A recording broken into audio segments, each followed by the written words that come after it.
A sociedade está conectada de verdade ou as pessoas andam colapsando com tanto ruído emocional? Olha que existe mais chiado por aí do que no meu sotaque carioca. Mas aqui é o canal para gente se conectar com tudo que ensina e inspira sobre uma nova consciência de saúde mental. Sintonizou? Eu sou Tânia Abreu, psiquiatra de estilo de vida e sua anfitriã neste programa em que cada episódio é uma jornada de autodesenvolvimento. Esse é o podcast Sintonize.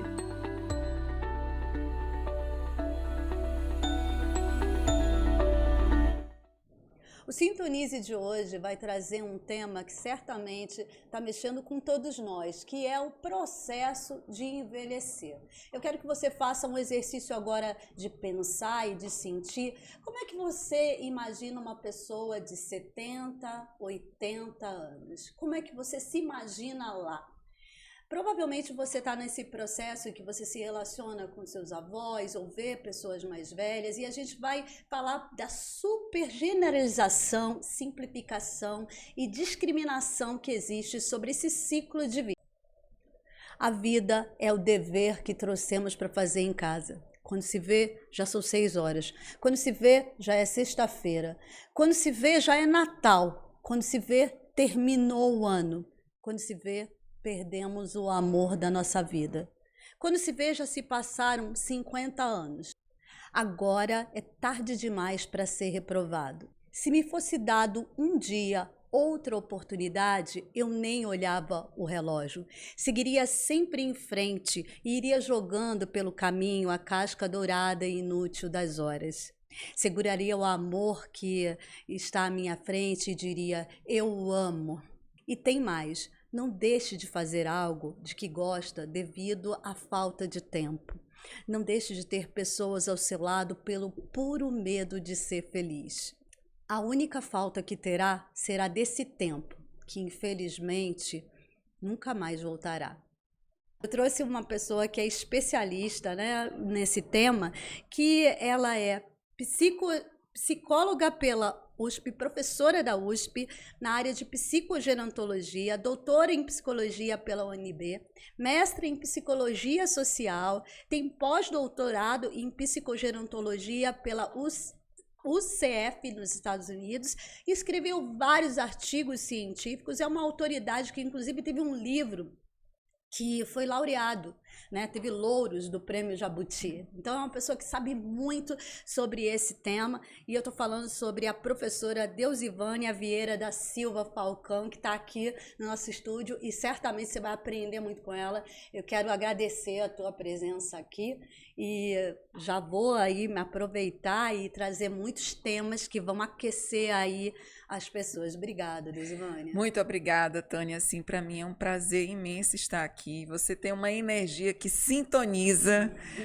com esses temas e muitos outros quando se fala de vida, de viver, de envelhecimento. Então, mais uma vez, muito obrigada aí pelo convite. Prazer estar aqui. Vamos falar então sobre essa questão dos estereótipos. Então, quando a gente fala em etarismo, que é o tema de hoje, essa discriminação de alguém por conta dela estar num ciclo, ter uma idade, Então, se você é jovem demais ou se você é entendido como velho demais, tem uma série de estereótipos, E às vezes estereótipos negativos, preconceitos. O que é, afinal, o etarismo?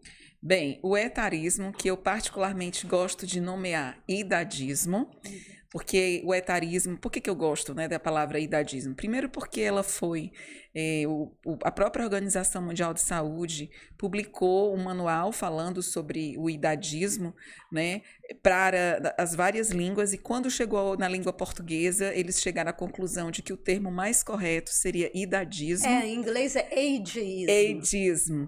Então, age, de idade, e idismo, só que a mídia inteira, boa parte dos jornalistas, acabou destacando o termo etarismo.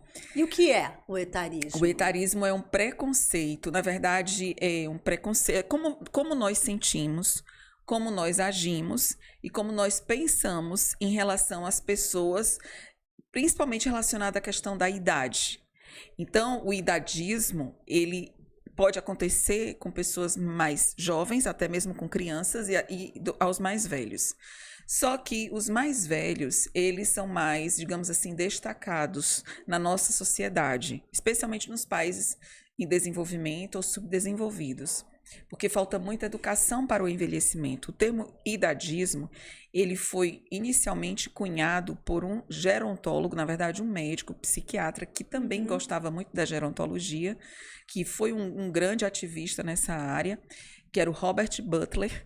Então ele criou o termo ageismo. Quando chegou aqui no Brasil, aí as pessoas começaram a criar os neologismos, ageísmo, velhismo, idosismo, mas o correto é a gente pensar, e é como eles dizem, é um preconceito em relação à idade. E na prática, né, o idadismo, o etarismo, a gente tem que começar a reconhecer, porque ele é entendido como o terceiro grande ismo da sociedade ocidental, né? Porque a gente tem o racismo, o sexismo, e aí entra o etarismo. E é muito importante, eu queria que você me dissesse, né, quais são os principais estereótipos negativos que estão ligados às imagens, né? E às atitudes que você falou. Etarismo é esses pensamentos, porque esse tipo de preconceito, ele é um dos mais sutis, né?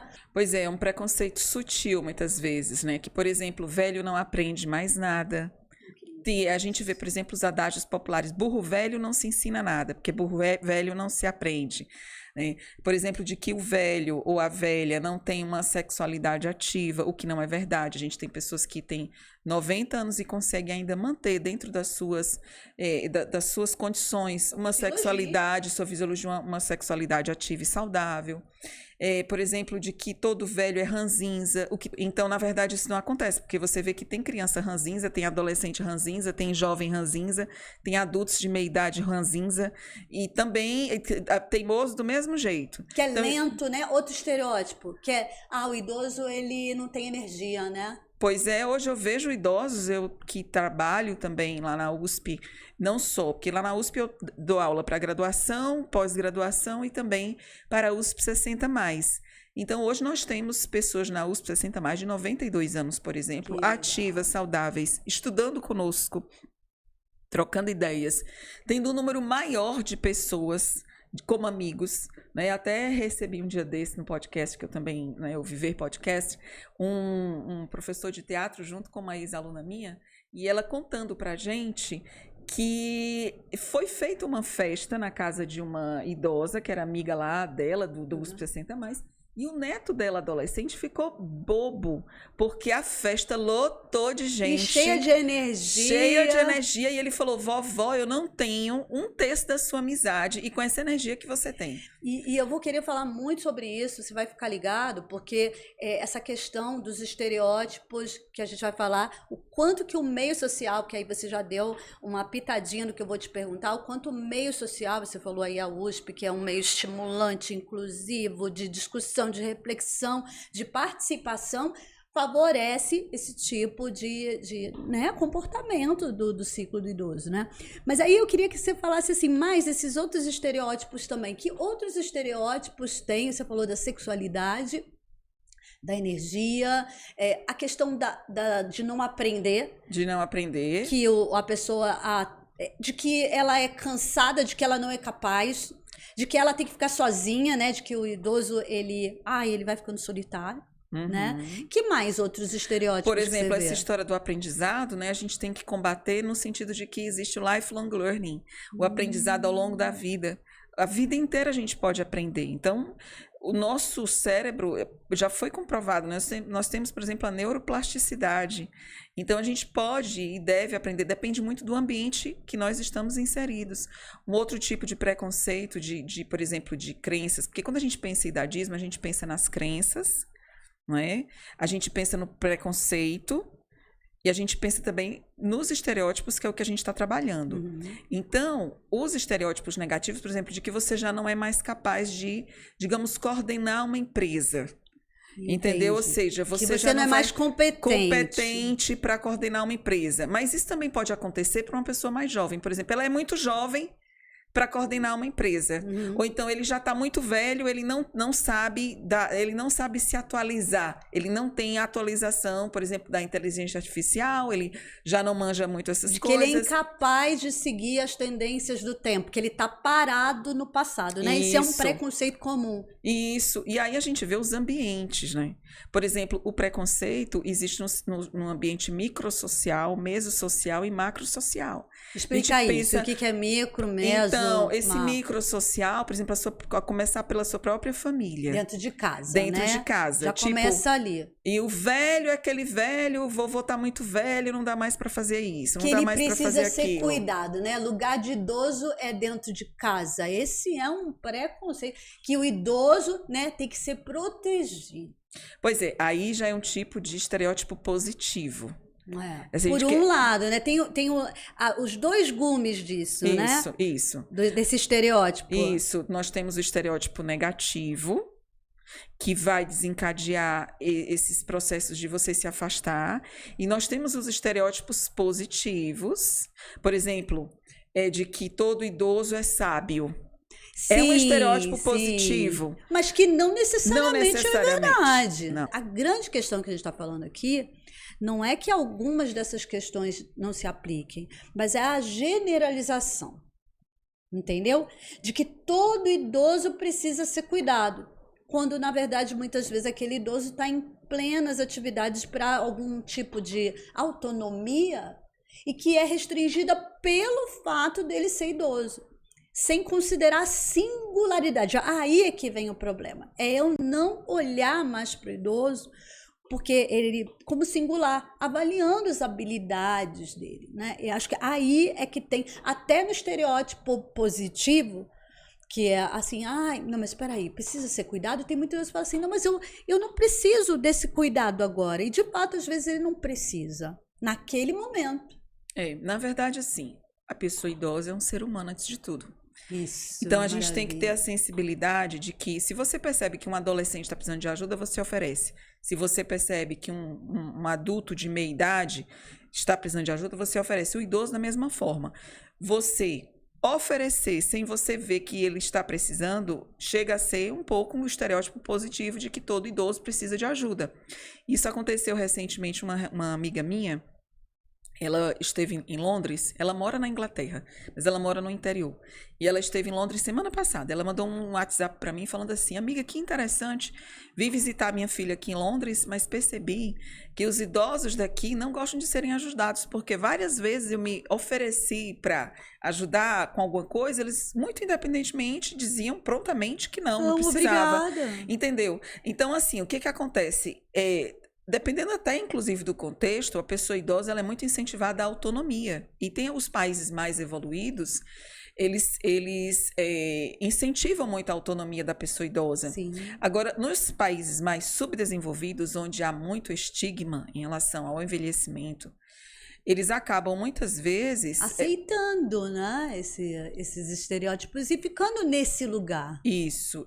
E aí isso acaba atrapalhando, sem dúvida alguma, a relação do idoso, inclusive consigo mesmo. Porque quando a gente pensa no idadismo, a gente se refere muito à questão de que são os outros que têm preconceito contra a pessoa idosa. Mas muitas vezes a própria pessoa idosa, ela também tem preconceito consigo mesma. É verdade. São as crenças autoidadistas. Então, o idadismo, existe o idadismo dos outros em relação à pessoa, mas também da pessoa em relação a si mesma. Você sabe que, só para comentar isso, eu estava vendo um artigo que estava falando que eles faziam um inquérito usando até alguns instrumentos para avaliar essa percepção do idoso em relação ao preconceito.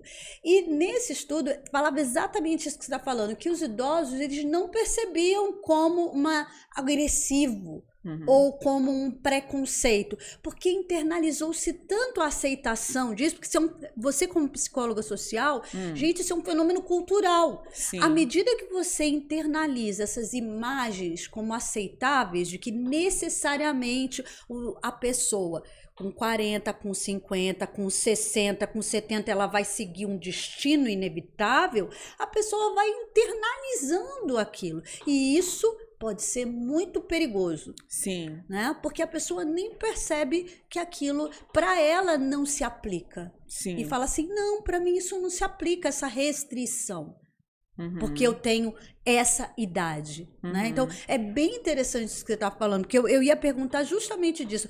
Quais os desdobramentos psicológicos desses estereótipos para quem está envelhecendo? O que você poderia dizer, assim, de formas práticas, né? Que você tem visto, assim, né? Essa cultura da limitação que vai criando isso de que você tem que ir para um lugar cada vez mais sem energia. Como é que você tem visto isso? Há muitos desdobramentos, demais, especialmente na saúde mental e no bem-estar psicológico.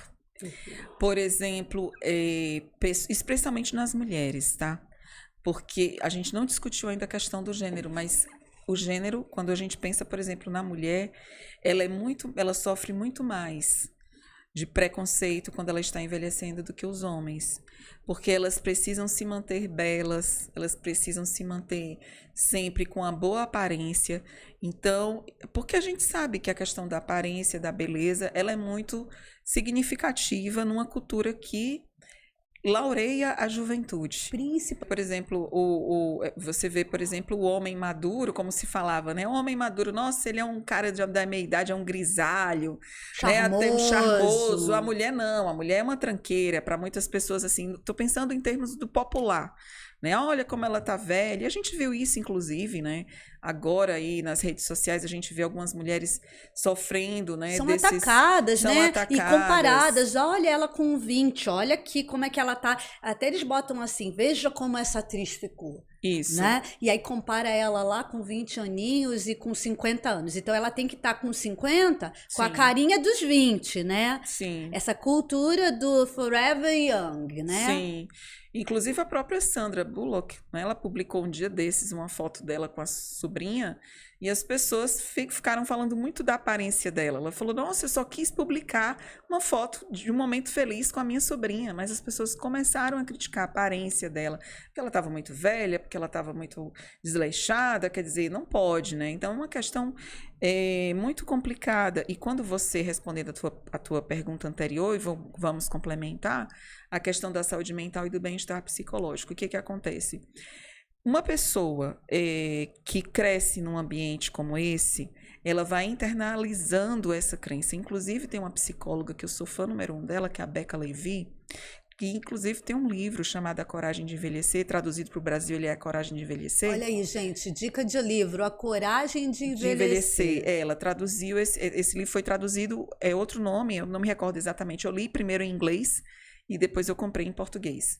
De tanto que eu gostei do livro, porque ela é uma cientista que trabalha com essas questões de há algum tempo e ela desenvolveu uma teoria que é a teoria da incorporação dos estereótipos. Nossa. Ela fala que desde o início da nossa mais tenra infância, nós vamos incorporando os estereótipos da nossa cultura. A começar, por exemplo, pelos contos infantis. Você pensa, por exemplo, na Branca de Neve. Quem é a personagem que antagoniza a Branca de Neve? É uma bruxa má, uma madrasta. Uma bruxa velha. Que está com medo de perder a juventude, com medo de perder a... E ela se transforma numa velha. Na verdade, ela é uma mulher madura, que é a madrasta da Branca de Neve, que inveja a beleza da juventude da Branca de Neve, e ela incorpora a ideia de uma bruxa velha, porque ela vende esse projeto, né? O projeto dela é se incorporar numa velha e dar a maçã para Branca de Neve. Então, a velha é a maldosa, A velha é a maldosa. E não só esse personagem, mas muitos outros dos contos infantis. A criança começa a absorver a ideia de que os velhos são más, os velhos são bruxos e os velhos são feios. Sim. Então, ela começa a desenvolver, muitas vezes, até um processo que nós chamamos de gerontofobia ou gerascofobia. Existe uma diferença. A gerascofobia é você, muitas vezes, ter esse medo do envelhecimento, esse medo da velhice, né? E a gerontofobia, além de você ter esse medo do envelhecimento e da velhice, você passa a ter raiva da pessoa idosa, ódio da pessoa idosa. Inclusive, é por isso que muitas vezes, por não aceitar o idoso e as suas particularidades, se tem a violência contra o idoso dentro da família. Isso. E aí o que que acontece? Essa criança, de acordo com Becca Levy, né, ela vai incorporando estereótipos, preconceitos, ela vai incorporando essas crenças, lembrando que o idadismo ele é formado por esse tripé, preconceito, estereótipos e crenças. Essas crenças, quando a gente fala, é aquilo que a gente acredita. E à medida que ela vai envelhecendo, ela não vai tendo apenas esses preconceitos, estereótipos e crenças em relação aos outros, mas em relação a ela mesma. E aí, quando ela se torna uma pessoa velha, se ela tem isso muito internalizado fortemente, ela começa, por exemplo, a ter crises de ansiedade face ao envelhecimento, porque ela cresceu com a ideia de que o idoso, ele perde autonomia, de que a pessoa idosa, ela é uma pessoa que só vai dar trabalho para a família, de que a pessoa idosa é uma pessoa, por exemplo, que não tem muito lugar, não né? tem muito lugar na sociedade. Autoridade dentro da família para decidir. Isso. E isso também está muito ligado às experiências que ela teve com os velhos da família. Verdade. Então, por exemplo, qual foi o tipo de velhice que você viu na sua própria família? Foi de um velho que realmente adoeceu e que desenvolveu, por exemplo, uma demência, como, por exemplo, mais comum a doença de Alzheimer, e aí você olha para aquela pessoa que foi a sua avó, sua bisavó, uma tia-avó, e você diz, eu não quero ficar como essa pessoa. Se cria essa ideia de destino, né? De destino. De sina. Isso. Então, a pessoa, por exemplo, desenvolve crises de ansiedade por conta disso, tem muito medo de envelhecer, às vezes cria a questão da própria depressão. Tem pessoas que chegam a ficarem deprimidas por conta disso.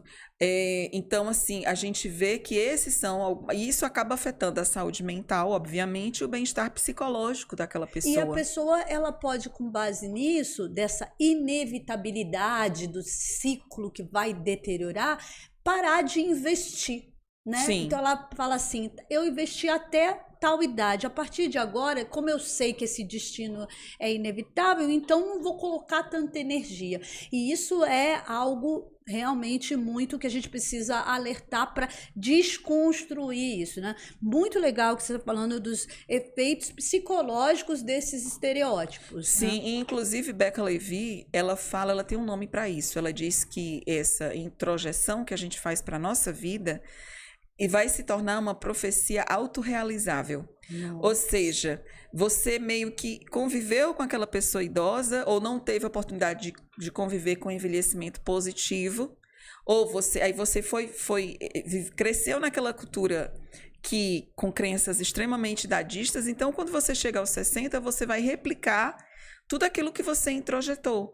Então, isso vai se tornar uma profecia autorrealizável. Nossa, essa profecia autorrealizável, eu lembrei agora de 2 casos que eu atendi, que a gente justamente fez um trabalho de desconstrução, porque eram mulheres que eram extremamente independentes, já a partir dos 50 anos, e elas tinham, quando a gente puxou o fio das histórias das mulheres de grande referência nas famílias delas, trazia essa questão de que primeiro tinha muito câncer a partir do ciclo do idoso, então no imaginário delas, necessariamente, então, elas faziam tudo que era devido, as triagens, até aí tudo bem, mas elas tinham a ideia, a crença de que elas iam acabar da mesma maneira que as mulheres da família. Sim.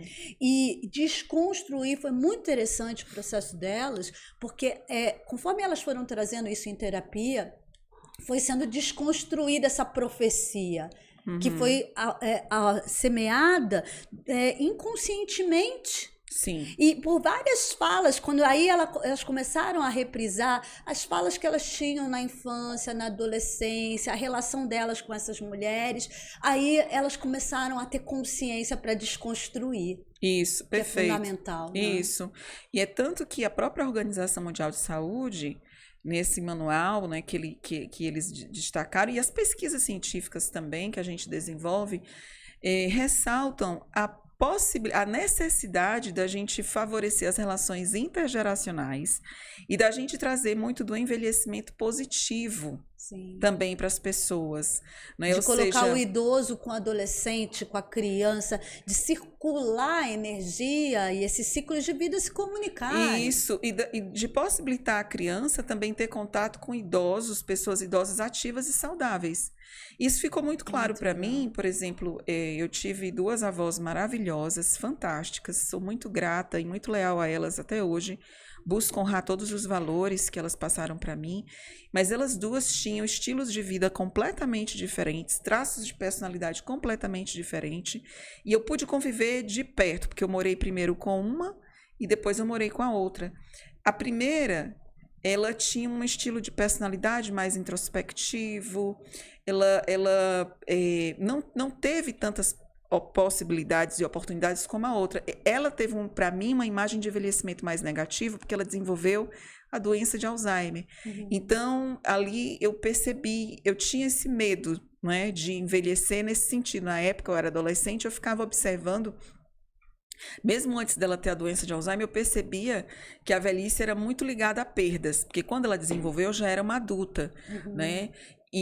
Mas eu tinha essa ideia. Quando Ligou eu fui, isso, né? eu liguei. Mas quando eu passei a morar com a minha outra avó, que era o oposto dela, né? Amo as duas, não estou comparando as duas de que era Claro, melhor são ou pior. referências de processos de De envelhecer. envelhecimento.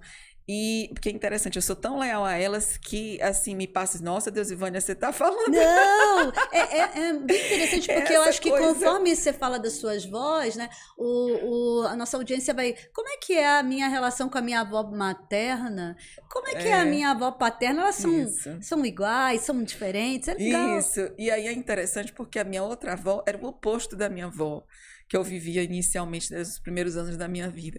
Essa outra avó, ela me mostrou um envelhecimento positivo e uma positividade assim nunca vista. Foi a pessoa mais otimista que eu já conheci na minha vida. Sim, sim. A pessoa Chega a brilhar mais seus olhos. Seus olhos porque daqui estão brilhando. eu sinto muita saudade dela. Ela era, sabe aquela pessoa que quando eu tava assim, nos piores e nos melhores momentos, era o colo dela que eu corria. Sim. Porque, assim, ela me colocava muito pra cima. E ela faleceu com 98 anos, Nossa, lúcida. que legal. E no hospital ela falando, não, ainda quero sair daqui, quero com planos para viver. Ela tinha projetos de vida, mesmo depois dos 100. Ela sabia o que ela queria. Sim. Ela tinha uma sensibilidade de chegar num lugar e colocar todo mundo para cima. Sim. Era uma coisa assim que eu dizia, meu Deus, a minha avó, eu queria ter um terço Daquela dessa energia. positividade dela, que não era uma positividade tóxica, Sim. era uma positividade verdadeira, um otimismo verdadeiro e que realmente ela colocava na vida dela. Não havia uma incongruência entre o discurso e a prática. Ela era aquilo ali. A questão que Entendeu? você fala até, né, você já ouviu nas tuas redes, da importância da felicidade e da família, né? Então, acho que você fala que ela juntava as pessoas, né? Juntava, ela agregava muito as pessoas. As minhas amigas de faculdade eram loucas por ela, porque, engraçado que ela dizia, ela tinha um pouco de preconceito também com relação à velhice. Ela mesma tinha essas crenças autoidadistas, mas ela não deixava com que isso atrapalhasse a vida dela. Ela dizia assim, minha filha, que eu dizia assim, vó, por que que a senhora não vai para uma atividade da terceira idade? Eu falava assim para ela, né? Sim. Porque sempre tinha, que hoje a gente prefere falar atividade para as pessoas 60 mais, né? Sim. Esse uso terceira idade, eu não gosto muito desse termo. Mas eu na época não sabia, né? Eu dizia, por que a senhora não vai para uma atividade? Ah, minha filha, lá só tem velho, Só tem velho. só vão falar de doença, trocar receita, trocar indicação de médico, de remédio, e eu não tô afim disso. Ela já se sentia num lugar diferente, né? Isso. Desse estereótipo que justamente a grupo de idosos, aí ela, né? Como é que é um grupo de idosos? A gente tem que realmente desconfigurar esse processo de que ser idoso vai ser chato, vai ser, né? Vai ser chato, vai ser falar de remédio, de doença, de lamentação. Né? E ela quase não adoecia, tipo assim, ela quase não, ela tinha uma vida ativa, ela trabalhou até os 92 anos de idade. Ela era costureira, ela morava à beira-mar, em João Pessoa, né, a capital da Paraíba. Então, ela passava o dia inteiro costurando, às vezes ela contratava algumas costureiras para trabalhar para ela, com ela também. E aí, ela ia para no final, tipo assim, umas 4, 5 horas da tarde, ela ia para a feirinha de Tambaú, que é uma feira para turistas. Ela tinha uma lojinha lá e ela vendia. Então, ela tinha contato com os turistas. E ela fez isso até os 92 anos. Depois disso, a gente achou melhor que ela precisava. E ela também. Ela foi reconhecendo, Ela foi né? reconhecendo, né? Mas assim, ainda assim ela fazia planos de desenvolver bons projetos com a loja dela. Ela morreu falando disso, né? Ainda quero colocar isso na minha loja, que a loja não parou. Ela só não conseguia ir sempre, mas a loja não parou. Continuou. Essa que é a grande questão. É continuar sonhando, planejando, se Isso. vendo ativo e Isso. se adaptando conforme as suas restrições, mas continuando vivendo, né? Então a idade não pode ser um rótulo, e essa previsão, isso é muito sério, porque a gente tem ideias que eu tenho várias pacientes, Desvânia, que elas falam assim: tô ficando 50 anos, tô ficando velha. 60 anos, treme, nossa, 60 pesa. Sim, olha só, sim. já se tem a ideia, não, mas 60 anos já pesa, 60. Porque aí já anuncia, né, essa institucionalização da aposentadoria, né? Então, com a aposentadoria, qual vai ser o status social? Sim. E aí a gente precisa mesmo revisar e sintonizar com essa singularidade e essa energia que a pessoa ela deveria estar buscando para a vida dela como um motor de vida, né? E se você, independente da idade, tem pessoas com 30 anos, isso é bem sério, que fala assim: já tô velho. Isso. Pessoas que com 30 anos, eu já vi muito, fala assim: tô velho, tô ficando velho, eu já não tenho energia. Para, alerta vermelho, vai buscar ajuda. Vai buscar ajuda, porque se você se sentia jovem com energia com 20, com 30, com 40, você já está sentindo que alguma coisa não tá legal de energia, de plano. Qual é o seu projeto de vida? Então aí você fala: já tô velho, você precisa revisar o que está acontecendo com você, não é verdade? E procurar ajuda psicológica para ver o que está acontecendo. Isso, com certeza. Ela, por exemplo, tinha muitos projetos de vida, como eu falei, propósito de vida.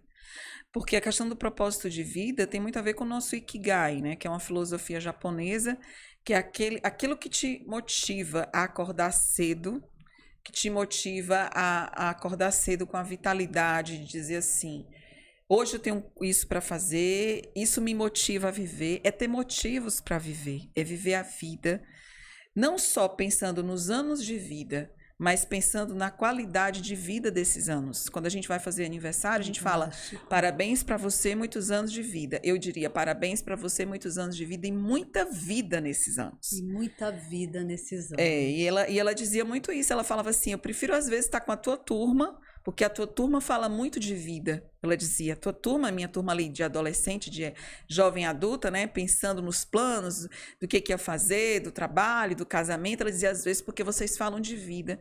E tem muitas pessoas que estão lá no fim da vida, só falando do fim da vida, mas sem esquecer de viver o aqui e agora. Ela era uma pessoa que praticava mindfulness. Que legal. Sem saber que isso era, cientificamente falando, comprovado para o bem-estar psicológico, né? Ela vivia o aqui e agora. E eu acho que essa é uma saída. Eu acho que uma coisa muito importante para a gente rever esses estereótipos é a gente ver o que a gente vem falando sobre nós mesmos, a nossa relação com os outros, né? Eu lembrei agora de uma pessoa, uma influenciadora que chama Camila Frender. Ela tem um podcast chamado Noia Minha, né? E eu adoro ouvir, assim, ela é incrível, né? Ela traz as questões. E aí ela estava falando que uma vez ela fez um TikTok, ela faz, né, no TikTok, e uma pessoa, uma mocinha chegou para ela e falou assim: nossa, você não acha que você tá velha? Ela deve ter uns 40 e poucos anos, a Camila. Você não acha que você tá velha demais para ficar falando essas coisas no TikTok? E aí a Camila falou uma coisa que eu vejo muito nos artigos. Ela falou assim: olha, eu quero viver muito, então eu vou envelhecer.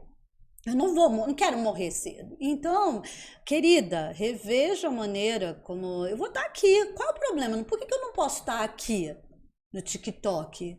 Por que eu não posso estar aqui? É essa cultura agressiva de que a pessoa com no certo ciclo de vida, ela não pode estar em um certo lugar.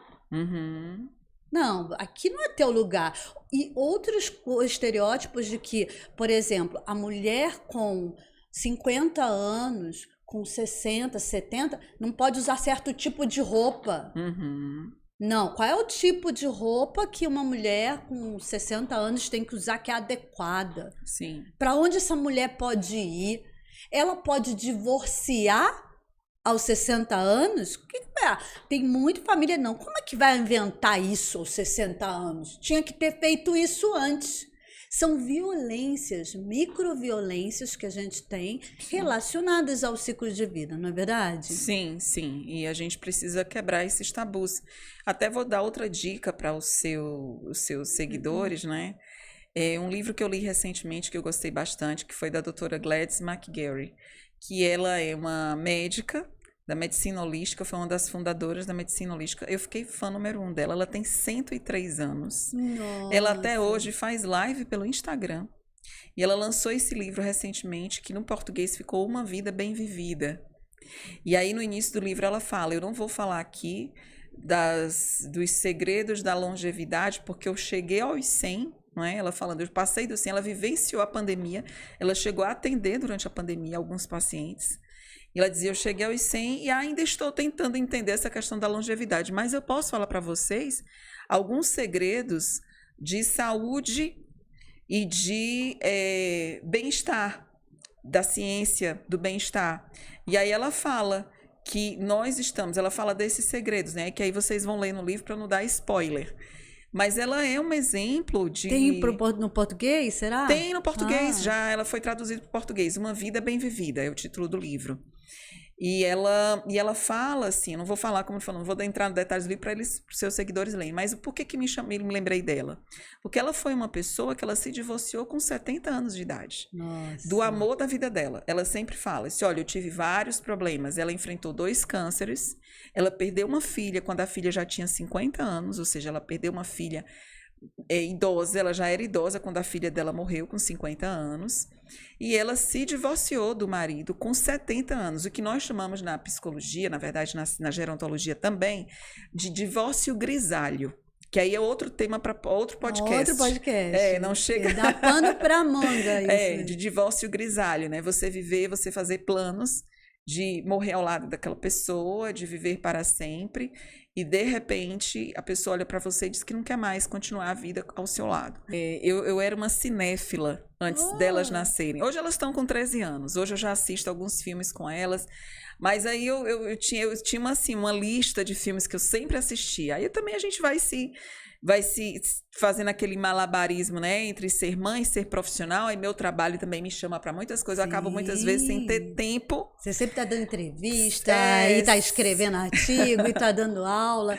Para a gente finalizar, e é muito importante, o que você acha dos espaços, né? A gente fala agora muito nas Blue Zones, Sim. Que são esses espaços de longevidade, bem-estar, qualidade de vida, menos doença física e mental. O que você acha que as organizações, inclusive de saúde, Sim. deveriam criar para diminuir o etarismo? Porque isso daria um desdobramento, inclusive na saúde pública. Primeira coisa é favorecer a questão das relações intergeracionais.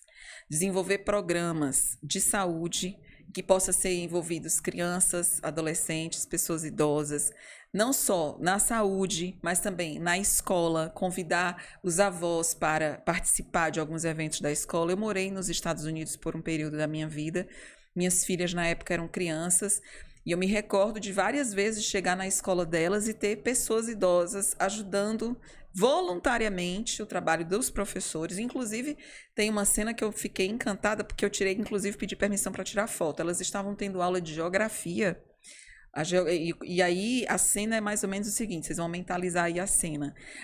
Era um mapa dos Estados Unidos bem grande no chão, praticamente o tamanho da sala inteira.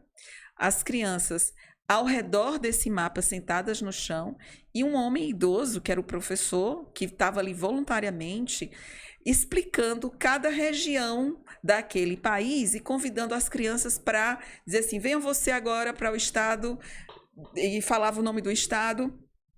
O que você acha que tinha aqui? Então, ele ia contando as experiências que ele viveu, porque ele tinha servido ao exército, e ele contando as experiências. Eu achei aquela experiência riquíssima. Sim.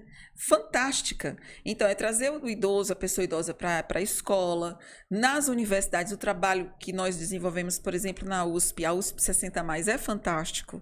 Inclusive, a gente vê que tem alunos nossos ali que começaram com 60 anos e hoje estão com os seus 77 anos, 76 anos. E o que se faz nesses lá na universidade, a gente, então, só voltando, essas pessoas a gente vê claramente que elas estão tendo um envelhecimento diferente, porque elas estão sendo educadas para o envelhecimento, elas têm um discurso diferente, elas introjetam, inclusive, a nossa linguagem da gerontologia, da psicologia, elas têm alguns termos que a gente acaba, o que a gente faz, né? Tem várias atividades, a gente, por exemplo, eu posso, porque essas pessoas, elas estão lá e a gente abre todo o semestre as vagas. Então, por exemplo, eu tenho disciplina na graduação em que eu abro, por exemplo, 5 vagas para as pessoas idosas participarem da minha disciplina. Legal. Ou já fiz, por exemplo, cinematerapia, de elencar, por exemplo, durante todo o semestre eu seleciono filmes sobre relacionamentos intergeracionais, sobre questões do envelhecimento, e aí eu faço um debate que a gente chama cine-debate, cine-terapia, depois também que a gente faz os grupos, né, focais para trabalhar aquilo ali. Já desenvolvi um grupo de teatro junto com um professor de teatro. Que legal!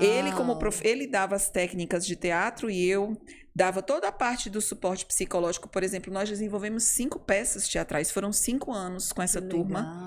Eu só parei porque eu tive que ir para os Estados Unidos, quando voltei, muita coisa para resolver, não consegui dar continuidade, mas já estamos com novos planos. E nessas 5 peças, só para te dar um exemplo, o que eu fazia? Tem uma peça em que a gente trabalha a questão da saúde mental. Então, eu estudei com os idosos DSM-5, para eles saberem o que era cada transtorno mental.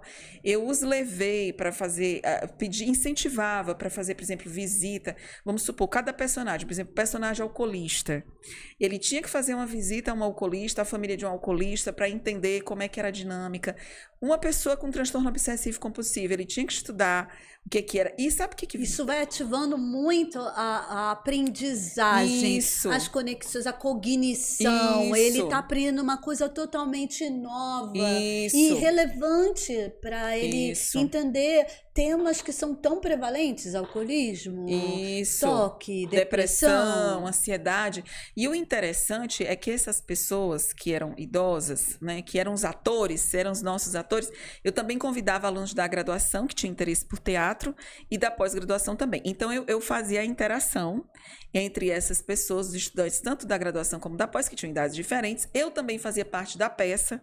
Sempre estava lá na peça. Você se divertia, né? Você trabalhava. Isso, essa é a saída, né? Isso. A arte, o conhecimento. Então, isso que você está trazendo é uma universidade muito viva, né? Muito viva. A universidade, inclusive, eu acho que essa é uma reflexão de como os espaços, todos os espaços, né? Sejam aí da escola, seja das organizações, inclusive de saúde, elas têm que começar a pensar espaços de construção de uma nova qualidade de vida. Isso. E a arte, que eu já vi até um post que você falava, da arte e da leitura, né? Sim. Como o processo de incorporação de novas visões, novas crenças sobre... E fazer isso incluindo pessoas. E aí, isso que você trouxe é lindo. É incluir o profissional, é incluir o estudante, é incluir a pessoa, a família, quem sofre, né? Porque aí você tem uma visão 360. E é o que é interessante, porque quando a gente apresentar o teatro, né, os familiares dos atores estavam lá, assistindo, prestigiando a peça.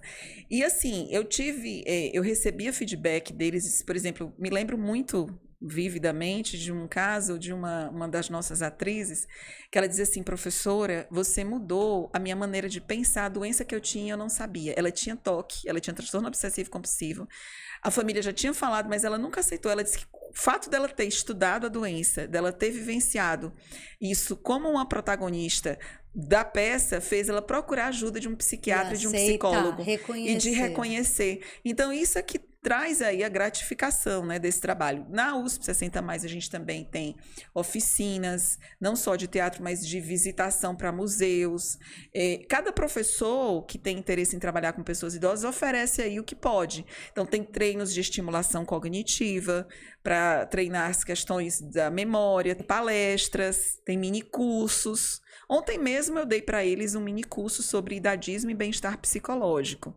E eles estavam lá todos felizes. Vai aumentando, assim, né? Essa consciência, esse vocabulário, isso, essa apropriação. Isso. E, inclusive, eu queria falar, né? Esse tema, ele é muito adequado para a nossa apoiadora. A gente é apoiado, esse podcast, pela Sani, que ela é uma empresa bem inovadora para o público 60 mais, e ela tem toda essa visão, inclusive, de essas estratégias que são culturais, de informação, de psicoestimulação cognitiva, de movimento e atividade física, de cultura de juntar jovens, idosos, pessoas adultas plenas com um adulto maduro.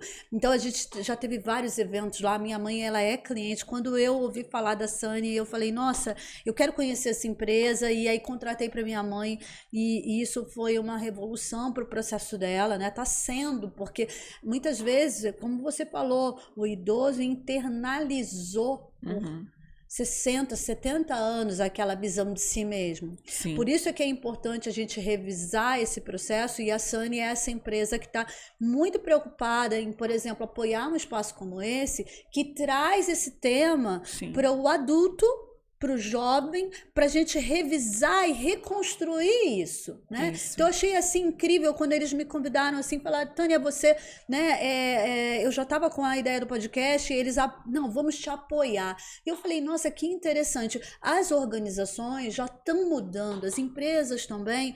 Essa é uma provocação para as empresas. Se as empresas não começarem a ter essa visão da educação para o envelhecimento.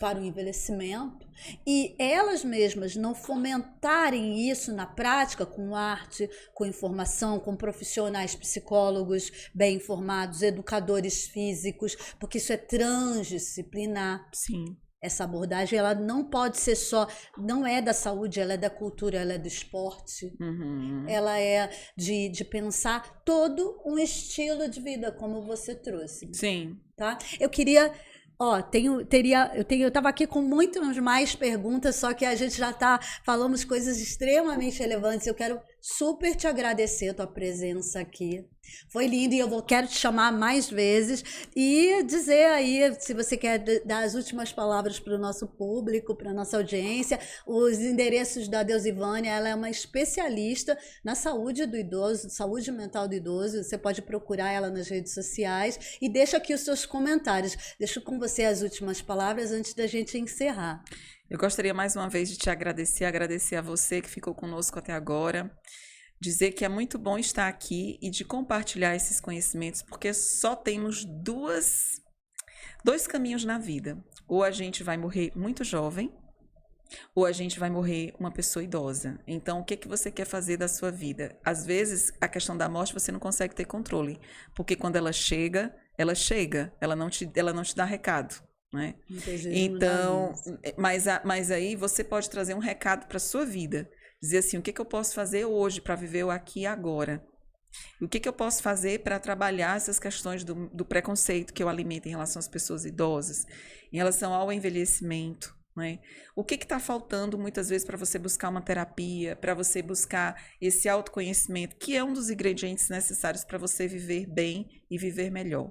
Então é isso, se vocês quiserem, podem me acompanhar no Instagram, é @psi.Deusivânia Falcão, e no YouTube também tenho lá o meu canal, tenho um A gente vai colocar toda a descrição. E que depois eu também vou querer você lá no nosso podcast. Com certeza. Né? Eu acho que você também tem muita coisa para contribuir conosco. Muito obrigada. Maravilha. E se você ainda não está inscrito no canal, faz isso agora e não deixa de compartilhar. Deixa aqui seus comentários. Como é que isso provocou você? Será que você tem alguns preconceitos sutis, algumas atitudes paternalistas, sem nem perceber?